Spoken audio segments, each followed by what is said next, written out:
Alright guys, welcome back to another semi-live. It's that time of year where everybody's out building arrows, getting ready for the upcoming season. So that's what we're here to do today. We're going to build some arrows and we're actually getting ready for a TAC event. Aaron and Brendan and I are all going to head out to Colorado and actually shoot in the Total Archery channel.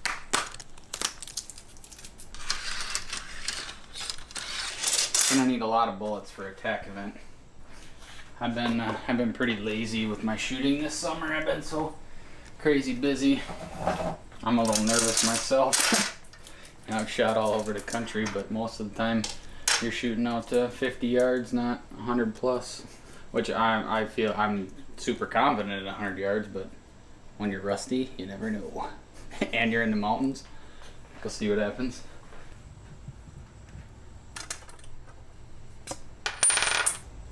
Should we go pink and white? Yep. Alright, first thing I like to do is I take each arrow, and before I cut them down, I just spin them. I don't go crazy with it. Typically what I like to do is I just like to watch each end, and whichever end has a little more wobble to it, I try to cut that end off.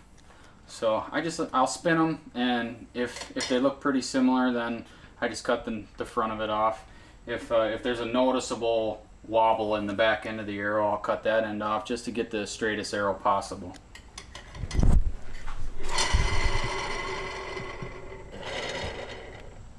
Alright, I spun every one of them, and no really noticeable difference between the front end and the back end. These are the Victory Rip TKO, the V1, so this is the straightest arrow you can get. So I didn't figure there would be much. It's just something I like to do just in case when one gets through and it has more wobble than the others. One thing you can actually do if you get the Victories, the V3s, and you spin them, you might notice more wobble, and you can actually cut them down and basically build a V1 type arrow just by cutting off both ends or cutting the end with more wobble on it. You can build a really straight arrow and not have to spend as much money on the high priced straighter arrows. So just a tip to keep in mind. These arrow spinners, I don't remember, I bought this 10 years ago probably, and 15, 20 bucks if I remember correctly. So they're not expensive. It's just something easy you guys can do as just a precaution, or if you're on a budget and you want to just build the best arrow you can on your budget, it's a great tip.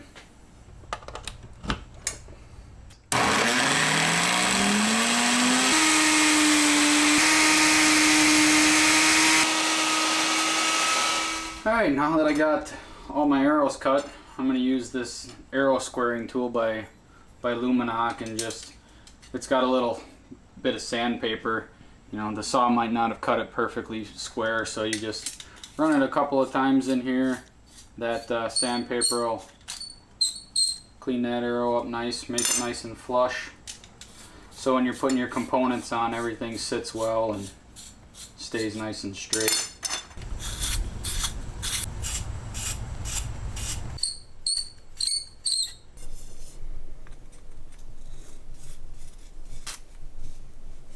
Alright, I got all my inserts glued in. Went with the 50 grain, so I'll have 150 grains up front. Next step is to see which way my arrow naturally wants to fly out of the bow. So before I put any vanes on it or do anything to it, I'm just going to shoot it into a target and see which way it turns, counterclockwise or clockwise. And then that'll determine whether I put a left helical or a right helical on it. So all these nocks have a little tab on it, so they're only on one side. So I'm going to have that, I'm going to knock it, I'll have that facing out, and I'm going to move up really close to my target so my arrow can't have a ton of spin out of the bow, because you don't want it to do one full spin. You'll have no way to determine what way it's spun out of the bow. So I'll get real close, and I'm hoping just for like 20 degrees maybe, just a little turn up or down off this little tab, just to determine which way it's spinning out of the bow. And then we'll fletch from there. So we'll fire this, see which way it wants to spin, and then the tedious stuff, fletching. begins.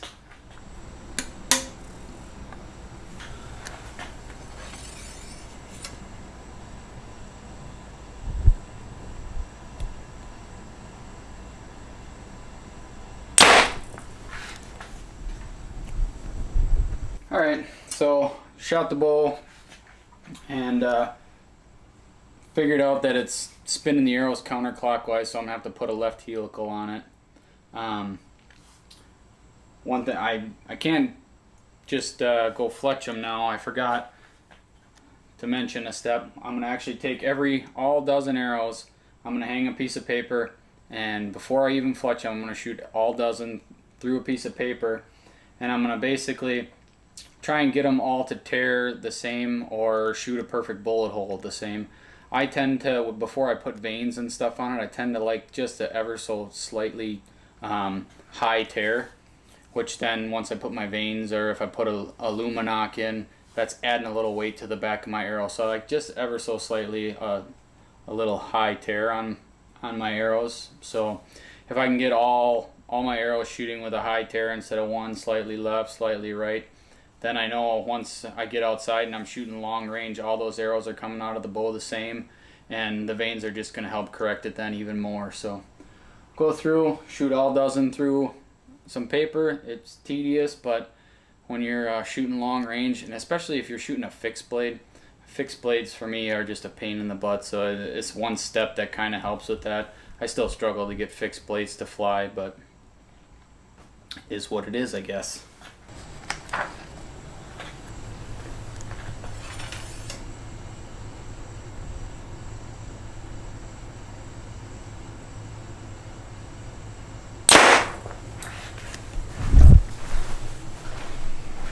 Slightly high, a little more than I like.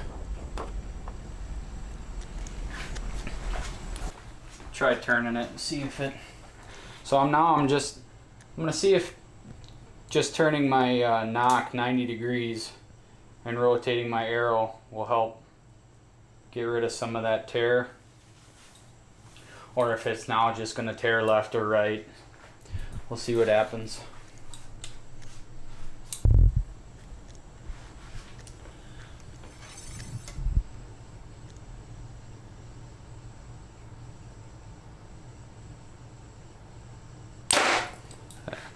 There we go. So just that, I maybe turned it 20 degrees, and now we got a much better bullet hole. So you can see how that can definitely impact, your downrange accuracy. When you might have an arrow that, if I wouldn't have done that, I might have an arrow that shoots a perfect bullet hole. I might have one that shoots higher than I'd like or lower than I'd like, and if you're only shooting out to 40 yards, you'll never notice it. But I get a lot of guys, they'll be like, I got 2 arrows that are flyers. Well, those 2 arrows might tear terribly out of paper, and the rest of them might be really close. And if you skip this step, you might never know that. And a lot of people don't know about just, even once it is fletched, you can just try and rotate. And a lot of times just rotating, taking your cock vane and putting a different arrow up as your cock vane will definitely, I could bring it into the group then. It's just another helpful tip to help you guys be more accurate.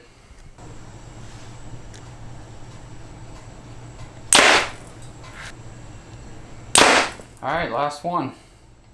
It's gone pretty well. They've all flown really well so far. A couple little flyers, but that's been about it.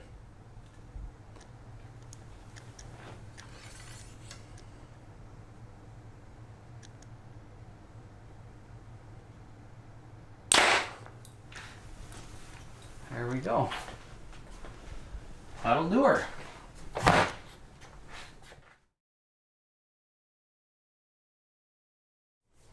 Hey guys, welcome back to another First Light in the Field. I just wanted to take a second to talk about one of First Light's logo t-shirts.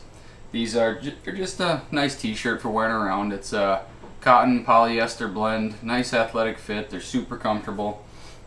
It's one of my favorite shirts just to wear around the house, doing whatever, or if I decide to go out. They're just nice, clean looking, nice, comfortable t-shirt. If you guys are interested in any other First Lights logo t-shirts or any other logo wear, check it out at firstlight.com.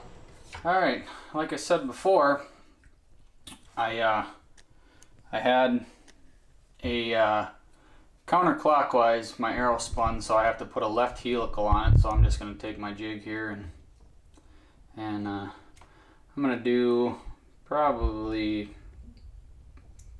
2 degree, just a 2 degree offset, left helical on it. And I got her set up for a 4-fletch.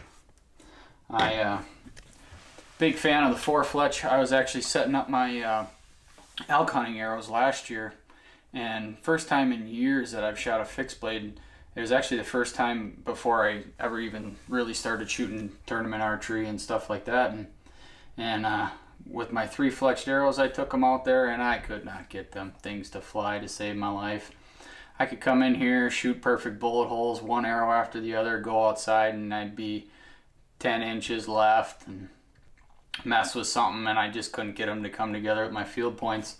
So I was like, I'll try refletching my arrows, and went to a 4-fletch, and it probably cut the distance in half between my field point and my fixed blade, which made me a lot happier. But still, I still struggled to get for some reason to get fixed blades to fly well, but the 4-fletch definitely helped. So from now on, that's how I'll always do all my arrows, is fletch them with the old 4-fletch. And like I said, about a 2 degree offset on it, and they should be tack drivers. We'll see.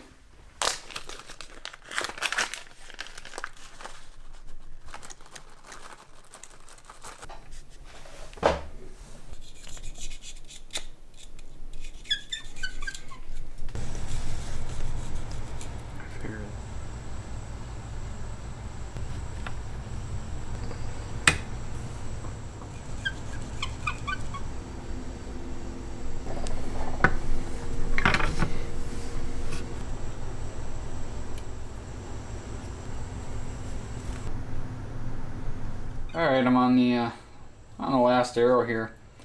While I was sitting here in the last hour fletching up these arrows, I kind of had an idea. Sitting here, I can see some fixed blade broadheads. I think I got some 3-fletched arrows back in my little crate back there.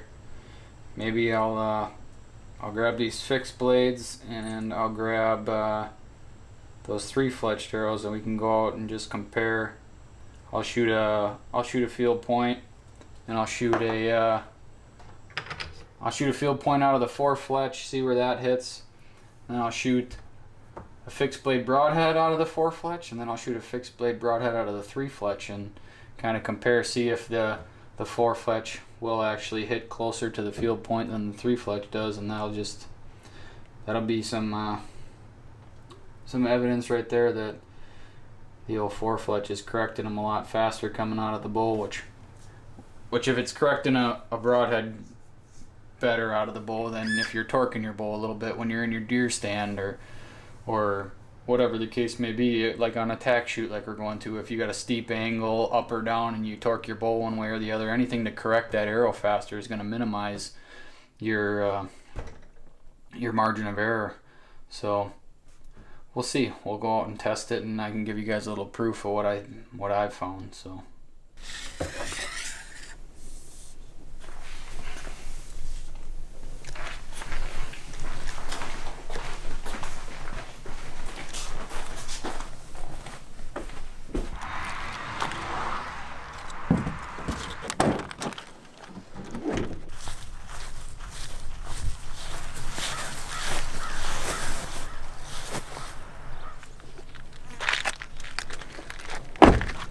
$111. I don't think I can get 111. It's 53 to the dice though. We'll start there. Right now I'm just gonna see how these arrows group at 53. Make sure I was kind of messing with my rest a little bit, so I just want to make sure I'm dialed in at 53, and then I'll go back to 60, 80, and then go for 100.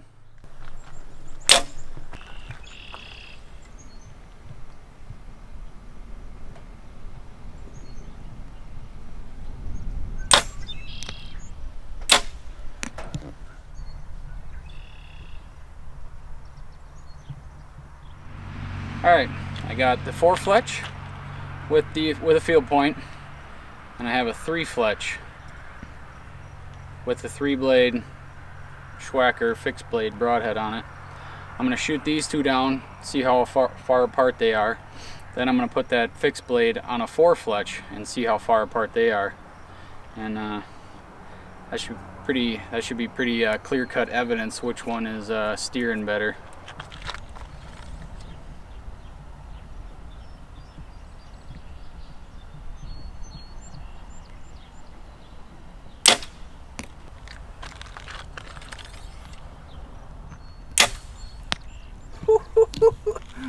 Alright, so shot my field point, hit the white dot, she's dialed right in, and this is the fixed blade out of the 3-fletch.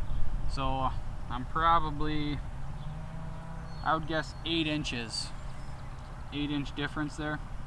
I'll go screw, I'm gonna leave my field point in there, and I'm gonna go screw the fixed blade onto a 4-fletch and see if it's any closer than 8 inches.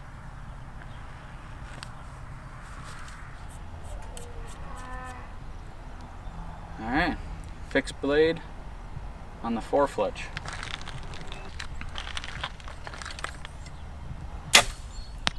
Well, if that isn't a pretty clear-cut evidence, I don't know, I can just get my 2 fingers between these two with the 4-fletches. 4-fletch with a fixed blade, 4-fletch with a field point, versus the 3-fletch was up here 8 inches away. So if you guys aren't believers in the 4-fletch, maybe you are now. I know I'm a believer. I won't fletch any of my arrows without a 4-fletch anymore. So now that I'm done being sidetracked with broadheads, let's get back to some tack prep and go stick this target out at 80 yards and see what we can do.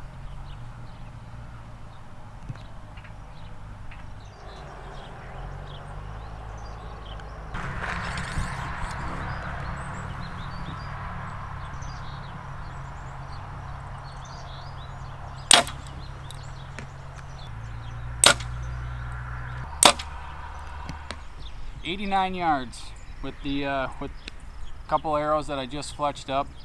I've got probably, I don't know, 3.5 inch group at almost 90 yards. I'm happy with that.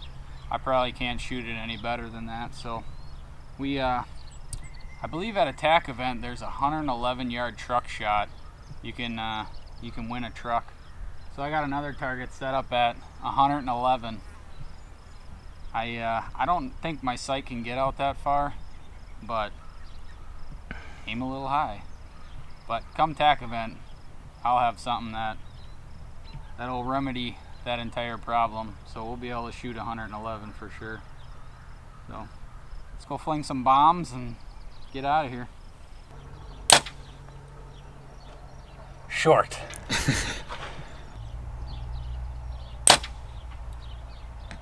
Hey, we got foam.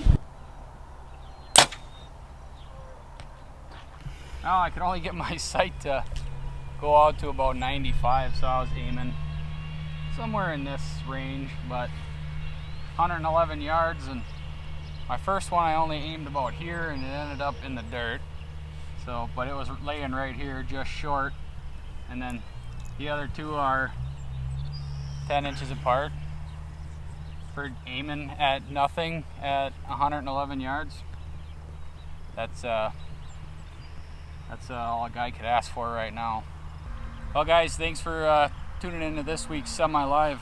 I hope you guys can take some good little bits out of this, and maybe you can integrate it into your system or how you build arrows, and I hope you can just learn something. I'm not claiming that this is the end-all be-all way you got to do it. It's just the way I do it and what works for me. Somebody else might have a completely different way of doing things, and that's fine. This is just what works for me. So if any of this stuff helps you guys out, that's great, and I hope you guys can take something from this. So thanks for watching, guys. I appreciate it.